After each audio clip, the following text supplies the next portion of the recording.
Me llamo Claire Hadley. Tengo 34 años. El día de mi boda, estaba junto a la mesa del pastel y conté 4 sillas vacías. Una tenía el nombre de mi padre. Otra, el de mi madre. Otra, el de mi hermana Brooke. La última pertenecía a Steph, mi mejor amiga desde 10º grado. Todas estaban a 40 minutos de distancia, en la fiesta de compromiso de Brooke, la que mi madre había organizado para esa misma tarde. Levanté el cuchillo, con la mano de Daniel cálida sobre la mía, y mi teléfono vibró sobre la mesa. El mensaje de mi madre me iluminaba. Tenemos que hablar ahora. Entonces empezó la llamada. Para cuando cortaron el pastel, había contado 36 llamadas perdidas.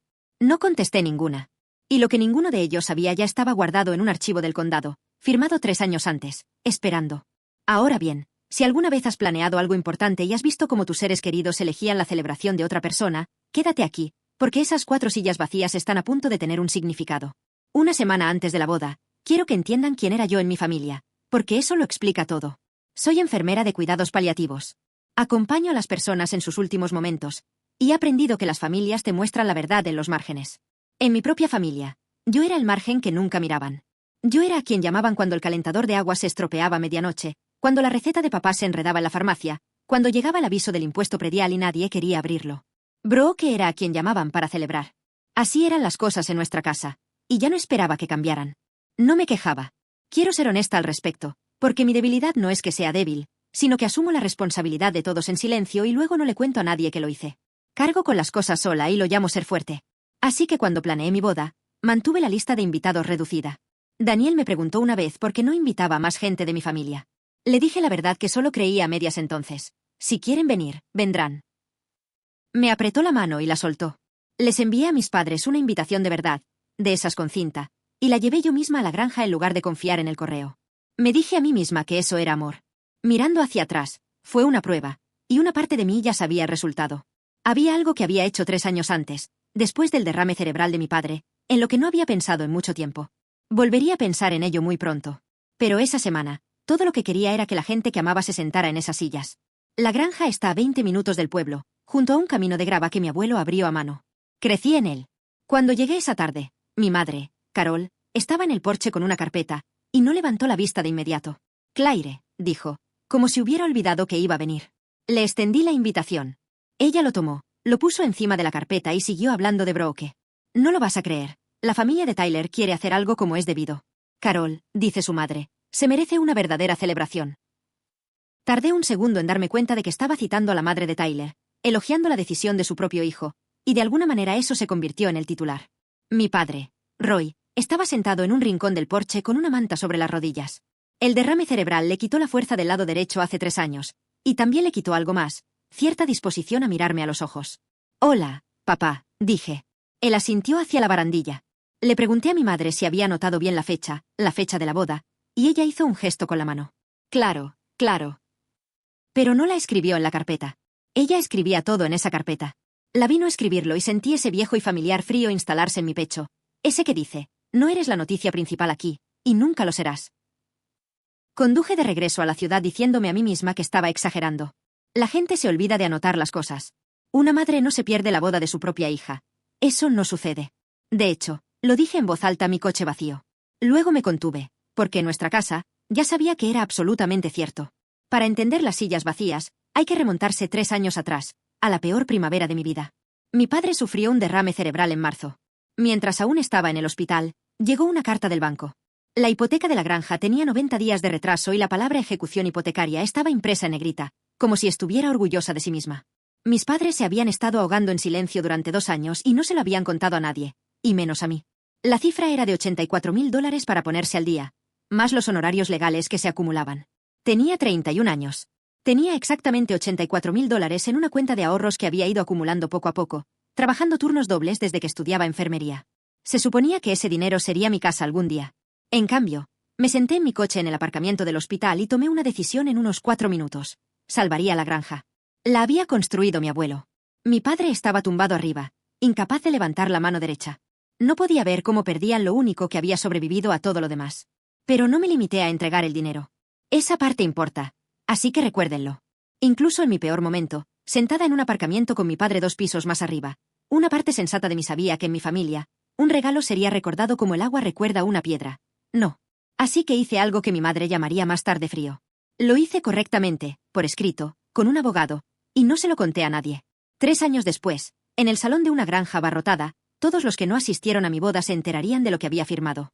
Pero esa primavera, lo único que sentí fue el peso de ser la única que se presentó. El compromiso de Brooke cayó como una fiesta que nadie había votado. Mi madre me llamó al hospital, cosa que nunca hacía, y entré en el cuarto de suministros pensando que algo andaba mal. Brooke está comprometida, dijo, y pude oírla sonreír a través del teléfono. Tyler me pidió matrimonio en el lago. Estamos pensando en una pequeña celebración. Felicidades, dije, y lo decía en serio. Brooke es mi hermana. La abracé el día que volvió a casa del hospital. Pero entonces mi madre dijo lo que llevaría conmigo a cada habitación durante los siguientes 2 meses. Lo entenderás, Claire. Una boda es solo una fiesta. La familia se trata de por quien estás realmente presente. Me quedé en ese cuarto de suministros con olor antiséptico, y no dije nada por un momento. ¿Qué significa eso, mamá?, pregunté.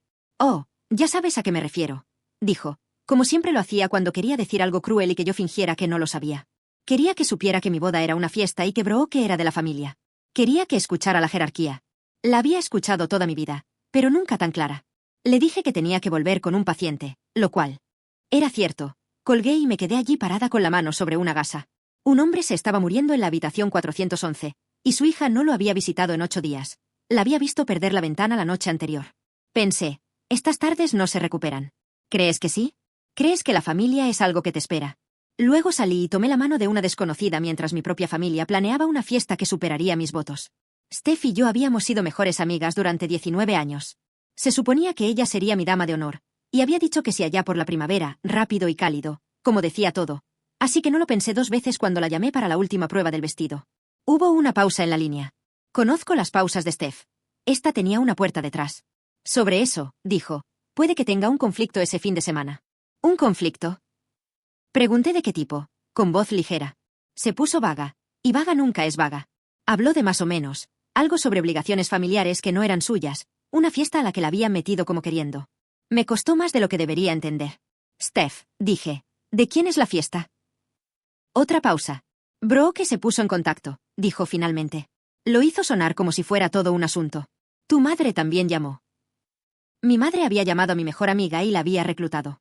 Esa fue la parte que me impactó. No que Steph se sintiera tentada por una fiesta mejor, aunque sí lo estaba, sino que mi madre había ido repasando mi lista, persona por persona, y las había traído hacia la tarde de Brooke como una marea. Es el mismo día de mi boda, Steph, dije. Silencio.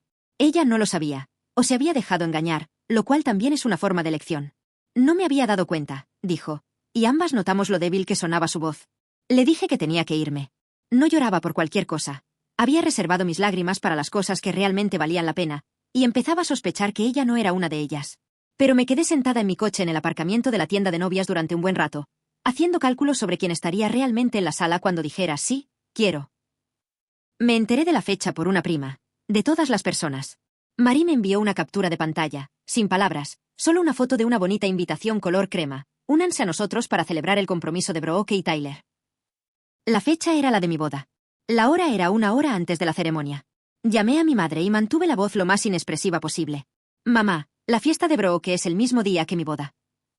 ¿En serio?, dijo, y desde entonces he pasado muchas noches preguntándome si de verdad pensó que me lo creería. Simplemente no pudimos hacer que los calendarios cuadraran. Cariño. La familia de Tyler solo está en la ciudad ese fin de semana. Ya sabes cómo es.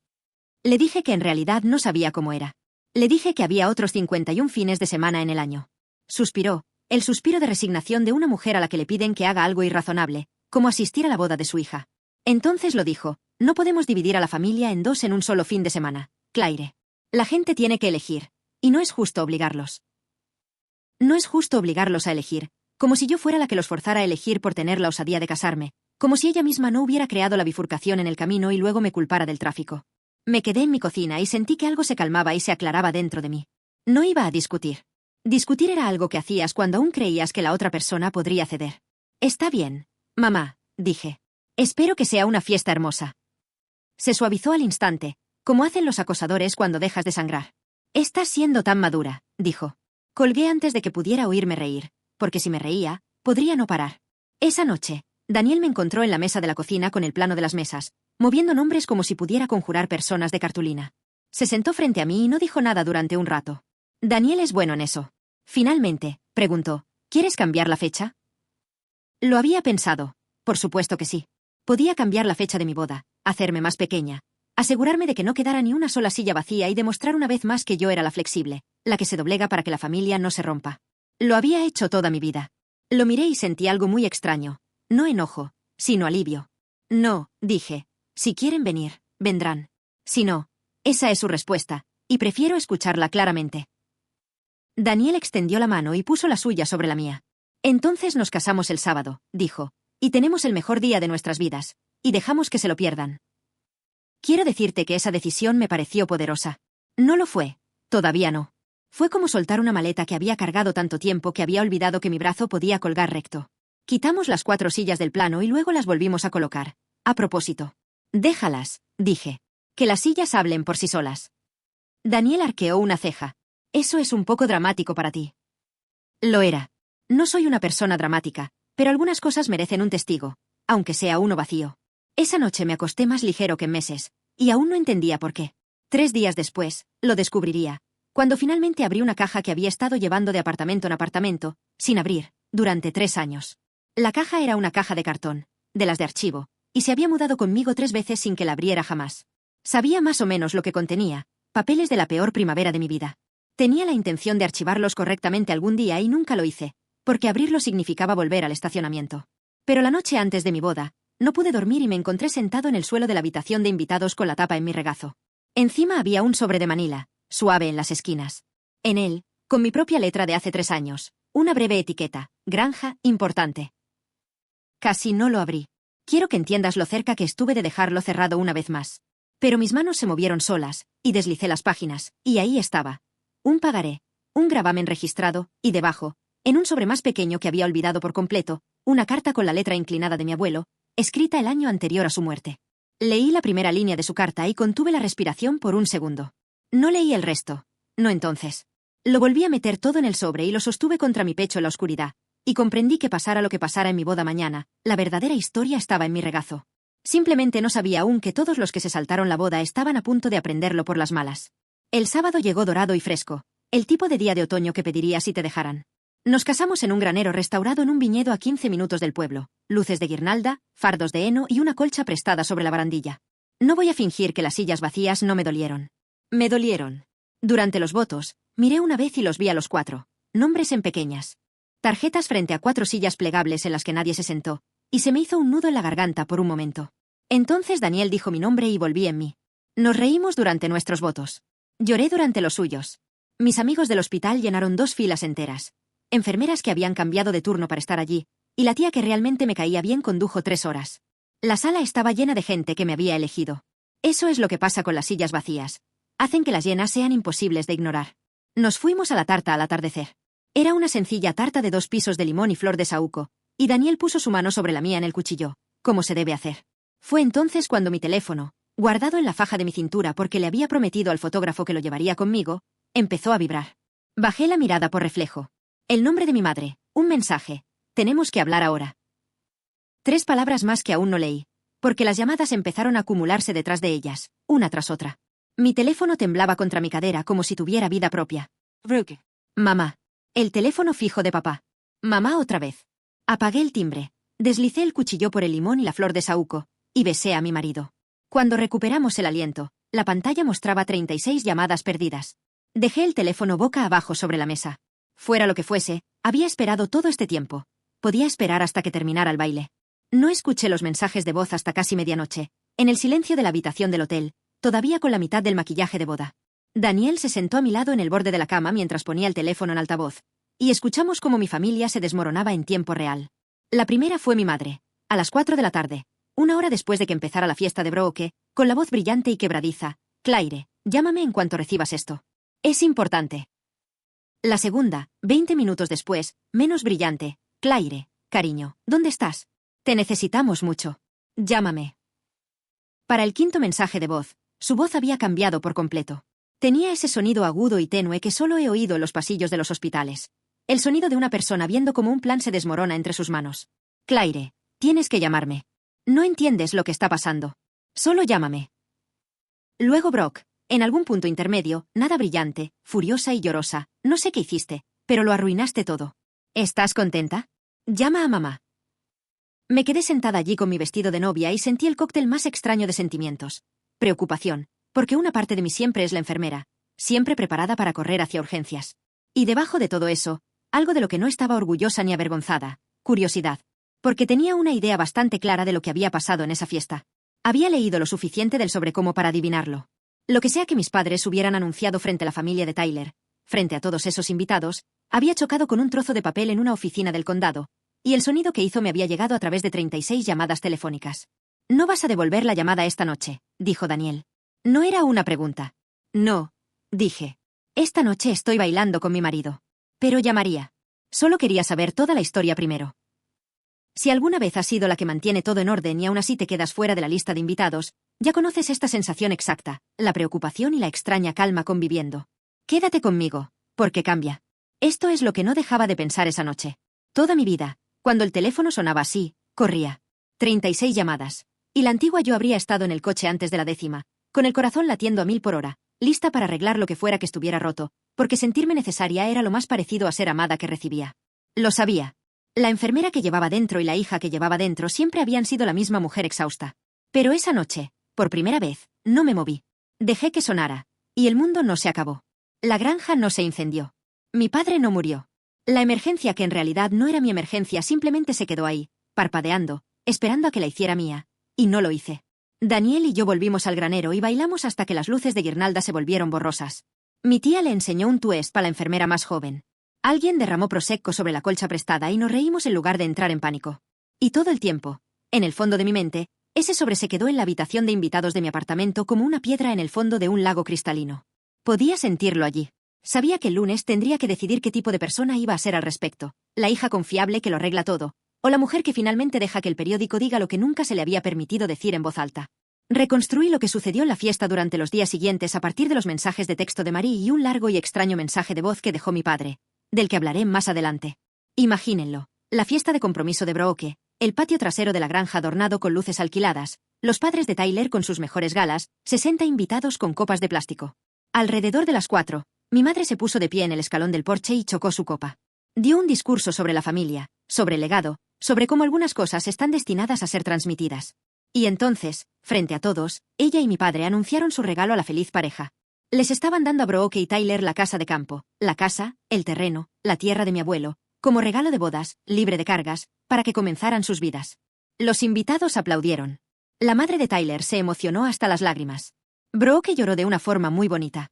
Y en medio de los aplausos, el padre de Tyler, de quien me han dicho que es un hombre precavido que lee todo antes de firmar, hizo una pregunta propia de un hombre precavido. Preguntó, solo para asegurarse, si la propiedad estaba libre de cargas. Y mi madre, radiante, dijo que por supuesto que sí. Había estado en la familia durante generaciones. Excepto que no estaba libre de cargas, ni mucho menos. Había un gravamen sobre esa propiedad, registrado en el juzgado del condado hacía 3 años, y el nombre que figuraba no era el del banco. Era el mío. El de la hija que no estuvo en la fiesta. El de la hija a cuya boda todos se habían saltado para estar allí. Y en el momento en que alguien buscó los registros del condado en un teléfono, lo cual en una fiesta llena de gente curiosa tarda unos 90 segundos, el hermoso regalo de mi madre se convirtió en un problema público y documentado con mi firma al pie. El domingo por la mañana, antes de devolver la llamada a nadie, me senté a la mesa de la cocina con Daniel y abrí el sobre por completo. Quiero contarles exactamente qué contenía, porque esto es lo que les pido que tengan presente durante el resto de esta historia. 3 documentos.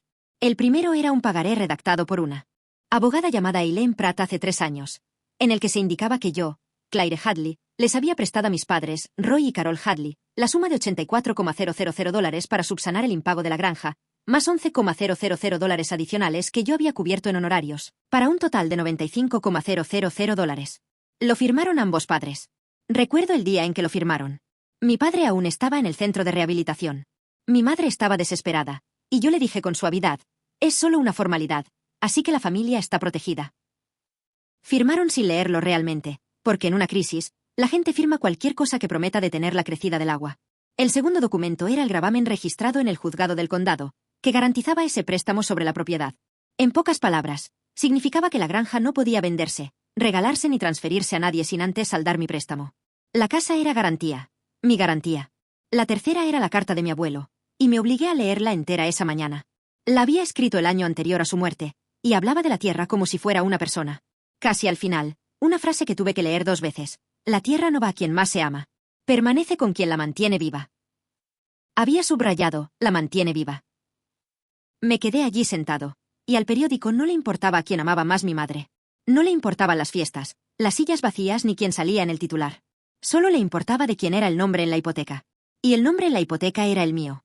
Daniel, que se dedica a la construcción y respeta un muro de carga, lo entendió antes de que terminara de explicarlo. Así que intentaron regalar una casa, dijo lentamente, que ya te habían prometido. Premiada, dije. Garantía. No pueden transferir la propiedad a Brooke sin pagarme primero. $95.000, más 3 años de interés simple, especifica el pagaré. Silbó. ¿Lo saben? Esa era la pregunta, ¿no? Entendían mis padres, cuando estaban parados en el porche y se comportaban como reyes generosos, que lo que estaban regalando no les pertenecía para entregarlo sin deudas. Lo pensé con sinceridad. Mi madre había firmado el pagaré presa del pánico y luego pasó 3 años fingiendo que toda la crisis nunca había ocurrido, como fingía que todo lo inconveniente nunca sucedía. Creo que realmente había olvidado el contenido de lo que firmó. Creo que recordaba que Claire había ayudado, de alguna manera, de una forma vaga y autodestructiva que no la obligaba a sentirse en deuda, y lo había archivado entre las cosas que hacen las hijas y nunca más volvió a mirarlo. Así que no creo que lo supiera. Creo que se puso de pie en esa fiesta absolutamente segura de que la granja era suya para regalar, y esa certeza es lo que lo hace casi insoportable, porque no le estaba mintiendo al padre de Tyler, lo creía. Había amado a Brooke tan intensamente durante tanto tiempo que había borrado mi sacrificio de la historia familiar. Y el juzgado del condado, que guarda mejores registros que el corazón de mi madre, lo había vuelto a incluir. ¿Qué vas a hacer?, preguntó Daniel. Miré los 3 documentos extendidos sobre la mesa de la cocina la primera mañana de nuestro matrimonio. Voy a asegurarme de que el papel siga diciendo lo que dice, le dije, y luego dejaré que ellos me cuenten el resto. Necesito retroceder y contarte por qué lo hice con tanto cuidado, porque si no lo hago, pensarás que soy alguien que planea la venganza con 3 años de antelación, y no lo soy. Esto es lo que realmente pasó. Hace 3 años, mientras mi padre aún estaba en rehabilitación, escuché a mi madre hablando por teléfono con su hermana. Ella no sabía que yo estaba en la habitación de al lado. Hablaba de la granja, de cómo, una vez que Roy se recuperara, podrían refinanciarla, sacar algo de dinero, porque Brooke va a necesitar ayuda algún día. Una boda, una casa. Ya sabes cómo es. No puede hacerlo sola, como Claire. Sacar dinero de la granja que estaba a punto de ahorrar con todos mis ahorros, para el futuro de Brooke. Me quedé parada en ese pasillo y sentí que el suelo se me caía. Acababa de decidir darles todo lo que tenía, y mi madre ya estaba planeando cómo usarlo para la hija que realmente le preocupaba. Así que al día siguiente, llamé a un abogado, no para tenderle una trampa a nadie, sino para proteger la granja y, sinceramente, para protegerme a mí misma, porque finalmente comprendí que una promesa en mi familia estaba escrita con tinta invisible. Le dije a Elaine Pratt que quería ayudar a mis padres, pero necesitaba que quedara debidamente documentado, registrado, para que no se pudiera usar la tierra como garantía para un préstamo o cederla sin que se cumpliera la deuda. Ella dijo que era lo más inteligente que una persona en mi posición podía hacer. Me sentí culpable al hacerlo. Me sentí como una mala hija, calculadora, fría. Casi no registré el gravamen. Pero lo hice. Y durante 3 años me sentí un poco avergonzada, como si hubiera acusado a mi familia de algo. Resulta que no los había acusado de nada que no hicieran, delante de 60 personas, el día de mi boda. Para el domingo por la tarde, los mensajes tenían un nuevo tono. Las súplicas habían desaparecido. Habían llegado las acusaciones. Brooke fue la primera. Arruinaste mi fiesta de compromiso. Los padres de Tyler creen que somos unos farsantes. Llama a mamá ahora mismo. Luego mi madre. ¿Tienes idea de lo que le has hecho a esta familia? Los leí en la mesa de la cocina y noté algo casi gracioso. Ninguno preguntó qué tal había sido mi boda. Ninguno me felicitó. Se habían saltado todo el evento. Y ahora el único reconocimiento de que había ocurrido era la acusación de que de alguna manera había saboteado su fiesta desde dentro de la mía. La historia ya se había reescrito en sus cabezas. Yo era la villana. Yo había hecho algo. El hecho de que hubiera estado parada junto a una mesa de pasteles a 15 minutos de distancia, que no hubiera movido un dedo, que lo único que hubiera hecho fuera existir como acreedora 3 años atrás, nada de eso importaba. Me vino a la mente la vieja frase de mi madre, la del armario de suministros. Una boda es solo una fiesta. La familia se trata de a quien apoyas de verdad. Casi se la respondí por mensaje de texto. No lo hice, pero me quedé pensando en ella, dándole vueltas, porque se había convertido en algo que ella nunca había querido decir. Tenía razón. Al final, la familia se trata de quien está presente. 3 años atrás, cuando faltaban 90 días para la subasta de la granja, solo una persona se presentó con todo lo que tenía, y esa persona no había sido invitada a la celebración de lo que había salvado. Colgué el teléfono sin contestar ninguna de las llamadas. Tenía una parada que hacer primero, y no era la granja. Era un pequeño edificio de ladrillo en el centro, donde un hombre llamado Walter Bell llevaba un control mucho mejor de las promesas de mi familia que mi propia familia. Walter Bell había sido el oficial de préstamos del pagaré de la granja durante 15 años, y él había manejado el papeleo del gravamen cuando Elaine lo registró.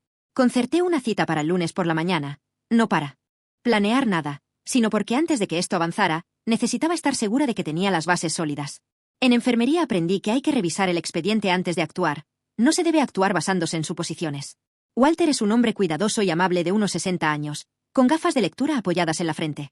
Se acordó de mí. Sacó el expediente mientras yo estaba sentada frente a su escritorio. Está todo en orden, dijo, deslizando el gravamen registrado hacia mí. Registrado correctamente hace 3 años. Debidamente asegurado contra la parcela. Me miró por encima de las gafas. Claire, seré sincero. Recibí 2 llamadas este fin de semana. Tu madre y un señor, el padre de Tyler, creo, pidiéndome que les explicara la carga sobre la propiedad. Sentí un nudo en el estómago. ¿Qué les dijiste? La verdad, dijo Walter simplemente, que la propiedad tiene una carga registrada a tu nombre, que no se puede transferir libre de cargas hasta que se salde la deuda, y que todo es de dominio público. Cualquier compañía de títulos lo encontraría en una tarde. Se quitó las gafas.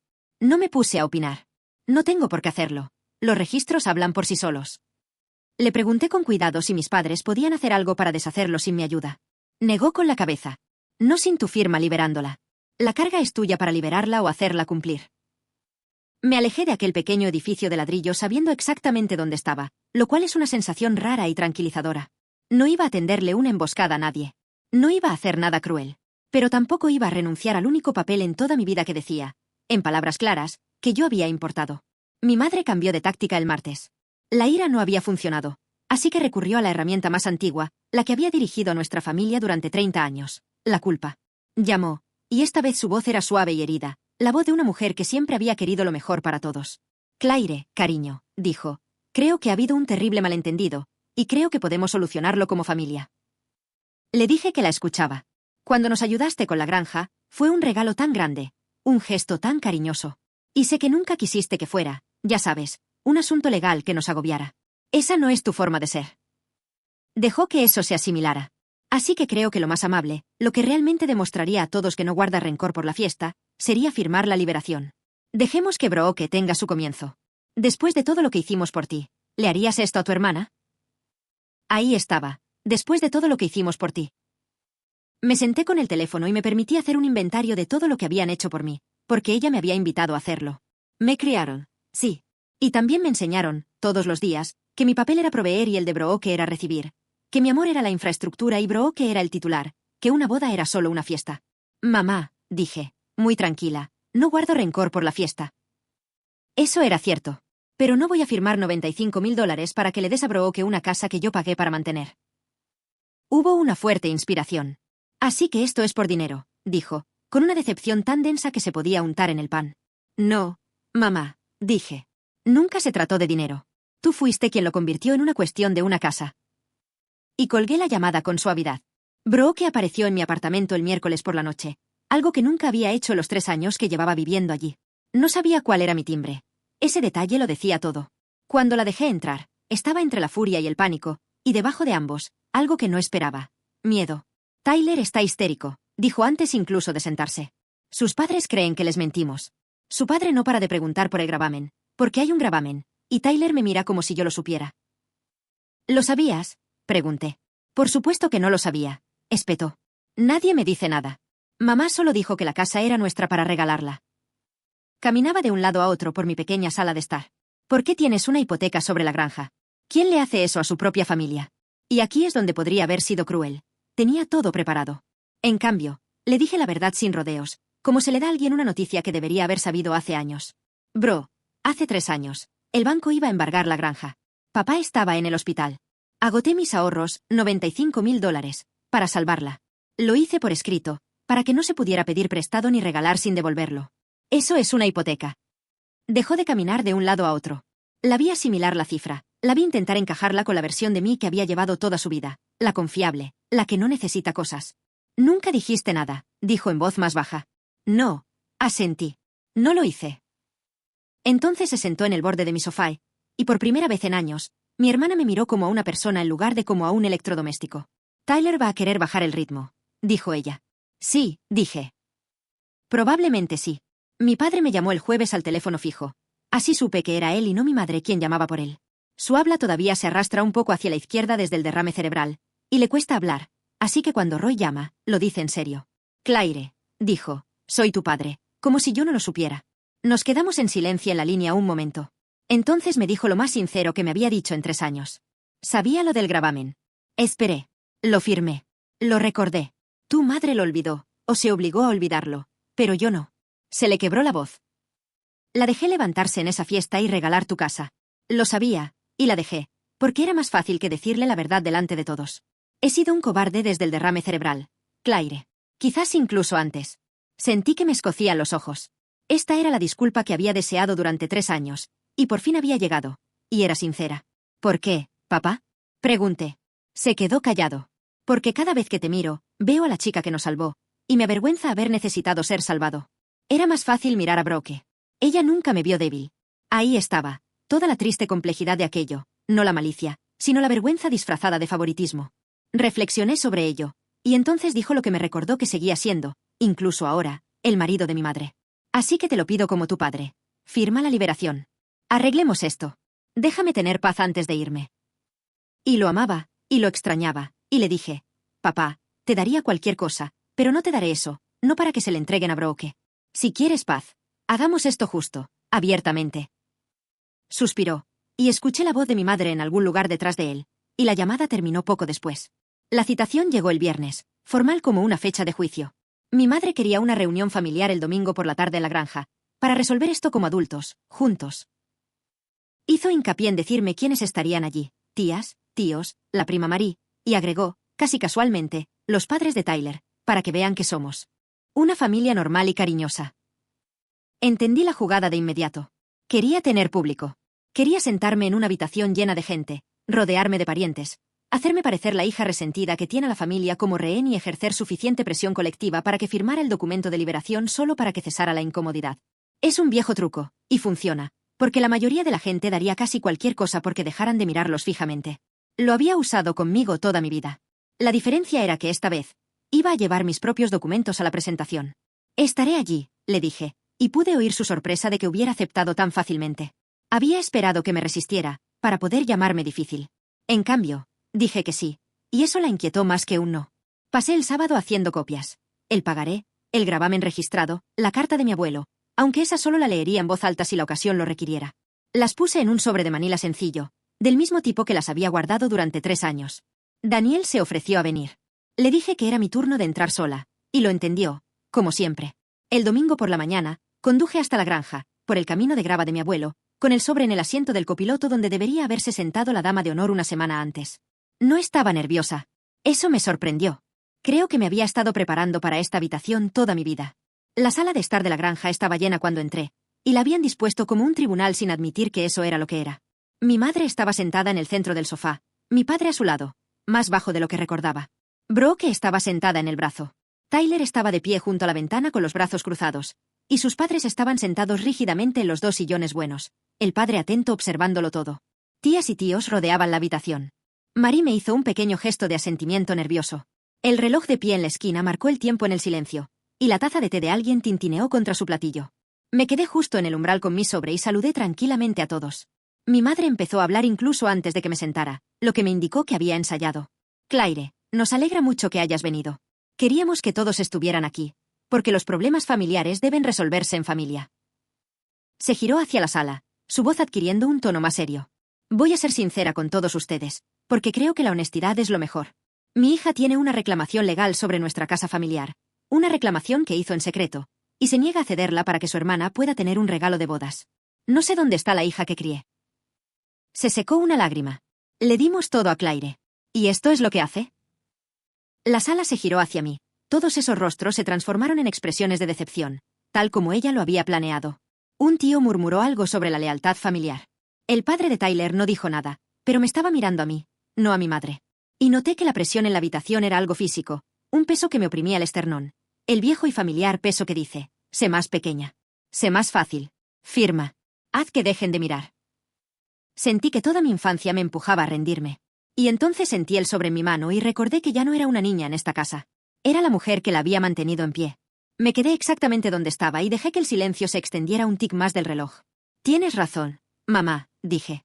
La honestidad es lo mejor, así que déjame ser honesta también. Caminé hacia la mesa de centro en medio de la habitación y dejé el sobre ella, sin prisa.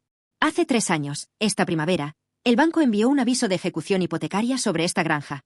El pagaré tenía 90 días de retraso. El monto para ponerlo al día, con los cargos, era de $95,000. La habitación se quedó en silencio de una manera diferente ahora. Papá estaba en el hospital. Mamá, estabas fuera de sí. Y yo tenía 31 años con exactamente $84,000 en ahorros, cada dólar que había ganado trabajando turnos dobles desde la escuela de enfermería. Deslicé la primera página. Lo di todo, más $11,000 que pedí prestados, para salvar esta casa. No como un préstamo del que gritara, sino como algo silencioso en papel, para que la granja nunca pudiera ser quitada o regalada sin que se cumpliera la deuda. Puse el pagaré sobre la mesa, las firmas de mis padres claramente visibles al pie. Ambos firmaron esto. Puede que lo hayan olvidado. El condado no. Coloqué el gravamen registrado al lado. Mi madre se puso pálida. Claire, comenzó, pero mantuve la voz firme y baja, y de alguna manera ese silencio hizo que la habitación se inclinara hacia mí. No me voy a quedar con la casa, dije. Nunca quise la casa. Solo soy la razón por la que todavía hay una casa para dar. Miré al padre de Tyler, el hombre prudente, y le hablé directamente. Le preguntaste a Walter Bell sobre el gravamen.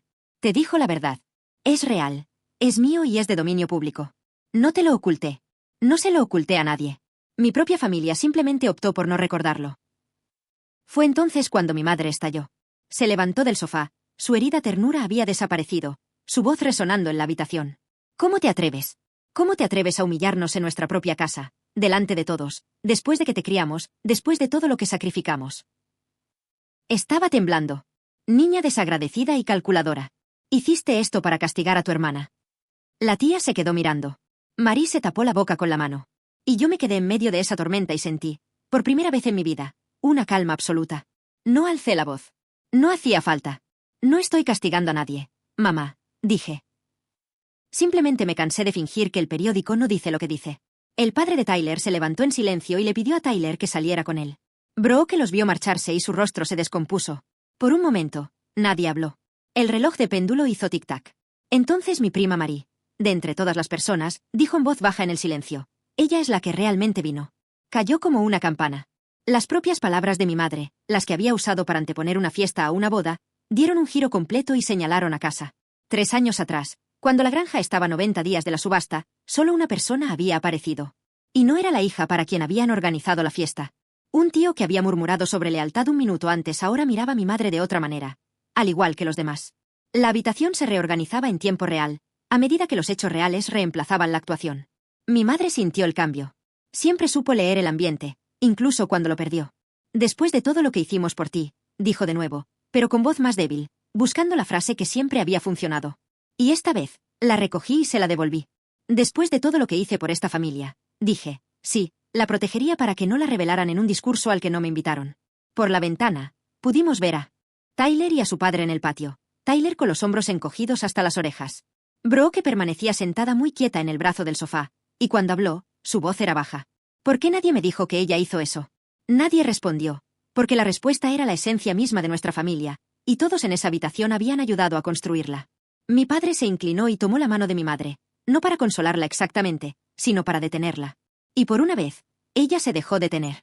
Tomé la carta de mi abuelo de la mesa, la que no había leído en voz alta, y la sostuve un momento. Luego la volví a meter en el sobre. Hay cosas que uno guarda para sí mismo. La sala ya había escuchado suficiente verdad por una tarde. No quería salir de allí como un vencedor sobre los vencidos. No era para eso que todo esto había sido así. Así que antes de irme, dejé algo mejor que un arma. Dejé un camino a seguir. Esto es lo que haré, dije a todos en la sala, pero en realidad a mis padres. No voy a liberar el gravamen gratis. Y no voy a dejar que la granja sea regalada a nadie por una deuda que aún tengo pendiente. Pero no quiero quedarme con la casa. Y no quiero que me paguen con un cheque que ninguno de ustedes tiene. Así que haremos que alguien independiente evalúe la granja. Pondremos todo sobre la mesa. Cuánto vale, cuánto me deben, que es justo. Si Brooke y Tyler quieren un futuro aquí, hay una manera honesta de construirlo, con el nombre de todos en el papel esta vez, a la vista de todos. Miré a mi madre. No más discursos, no más sorpresas. Solo la verdad, escrita donde no puede olvidarse. No fue un castigo. Fue todo lo contrario. Fue la justicia que nuestra familia jamás había logrado por sí sola. Mi madre no me dio las gracias. No esperaba que lo hiciera. Pero mi padre me miró a los ojos y asintió, lenta y firmemente, y creo que ese asentimiento le costó más y significó más que cualquier cosa que hubiera dicho por teléfono. Tomé mi sobre. Me despedí de las tías y de Marie. Y salí por la cocina donde hacía mis deberes de niña, por la puerta mosquitera que seguía igual que hacía 30 años. Me subí al coche y, por primera vez en mi vida en esa casa, fui yo quien se marchó mientras ellos se quedaban atrás para reflexionar sobre lo que habían hecho. La grava crujió bajo mis neumáticos, bajé las ventanillas y respiré hondo. Así fue como se resolvió. En las semanas siguientes, Brooke y Tyler pospusieron la boda. Sus padres, de esos que son prudentes, querían ir despacio y comprender a la familia con la que se iban a casar, y la verdad es que no los culpo. Brooke estuvo furiosa por eso un tiempo, y me culpó a mí también. Pero un día dejó de hacerlo. Me llamó, no con pánico, solo para charlar, y me preguntó si de verdad había trabajado doble turno durante años para ahorrar tanto. Le dije que sí. Se quedó callada. Y entonces me dijo, siento no haberte conocido. No era un, siento no haber ido a tu boda, sino algo más profundo. Mi hermana y yo no somos muy unidas. Quizás nunca lo seamos. Pero ahora somos sinceras, que es más de lo que jamás fuimos. La granja fue tasada por una empresa independiente. Nos sentamos todos, con Ellen Pratt y Walter Bell a la mesa, y analizamos las cifras reales. Mis padres accedieron a refinanciar correctamente, pagarme lo que me debían con intereses y dejar por escrito el futuro de la granja, donde el nombre de cada hijo fuera visible. El comienzo de Brooke, si aún lo desea, se construirá sobre un papel que cualquiera pueda leer, no sobre un regalo que borró a su hermana. Mi madre y yo hablamos menos ahora, y lo que decimos es más breve y sincero. Nunca se ha disculpado, de verdad, y me he resignado a que tal vez nunca entienda lo que hizo. Hay quienes no pueden permitirse el lujo de mirarse al espejo. Pero si dejó de llamarme solo cuando algo se rompía. Eso no es poca cosa. Mi padre viene al apartamento cada 2 semanas. Se sienta a la mesa de la cocina. Daniel le prepara café y cuenta las mismas historias sobre mi abuelo. Y lo dejo, porque por fin entiendo que su frialdad nunca se debió a que me quisiera menos. Se debía a que no podía perdonarse a sí mismo por necesitarme. Un mes después, Steph me envió un mensaje de disculpa, largo y cuidadoso. Lo leí 2 veces. Todavía no le he respondido. Quizás lo haga. Pero he aprendido que puedes amar a alguien durante 19 años y aún así notar el día en que te mostró tu lugar. En cuanto a mí, ahora soy una mujer casada. Guardé las fotografías de la boda, incluyendo la de las 4 sillas vacías, y ya no me entristece. Me resulta esclarecedor. Esas sillas me dijeron la verdad que toda mi familia había estado comentando durante 30 años. Y el pastel era de limón y flor de saúco, y estaba delicioso, y la sala estaba llena de gente que me eligió. Pienso más en eso que en quien no vino.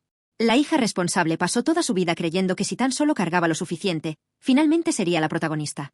Estaba equivocada. No necesitaba ser la protagonista. Necesitaba dejar la maleta. Ser la que mantiene todo unido no significa que debas guardar silencio. Y nunca significó que les debieras el derecho a olvidar lo que cargaste. Nadie vino a mi boda. Las sillas vacías, las 36 llamadas perdidas, el papel que olvidaron que había firmado.